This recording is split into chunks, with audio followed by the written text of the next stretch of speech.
Yaani mtu anakupigia simu anakuuliza upo nyumbani kwako unamwambia kabisa mimi sipo unamsikia mbona nakuona dirishani wewe sio dirishani tu, hata ukiniona nafagia uwanja nimesha kuambia mimi sipo.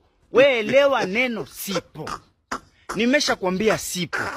Hata ukikuta mlango uko wazi bahati mbaya ukafungua ukaingia ukanikuta ndani, wewe jua mimi sipo. Si mimi ndo nimekuambia sipo Kwani kuna ulazima?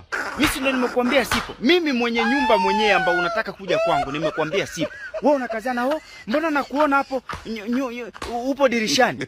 Nimesha kuambia sipo. Unaniona wapi? Na kwa nini uniona wakati mimi nimekuambia sipo? Wewe hata kama ukiniona nipo naosha vyombo, umeniona na umenipigia simu nimekuambia sipo. Wewe jua tu mimi sipo. Si mimi ndo nimekuambia kwamba sipo. Habari za kusema mbona nakuona hapo huko unaanika nguo. Unamuona nani? Mimi si nimekuambia sipo, si uelewe neno maana sipo. Haya wewe kuzuka umeniona. Halo kwambia mimi naonekana ni nani? Umeniona hiyo? Umeniona hiyo? Which? Mimi nimekuambia sipo na sababu zangu za msingi za kukwambia sipo. Wewe unakazana tu. Mbona nimekuona hapo upo unaosha vyombo. Mimi ndo nimeshakwambia sipo. Au wewe ndo unayeonekana wewe?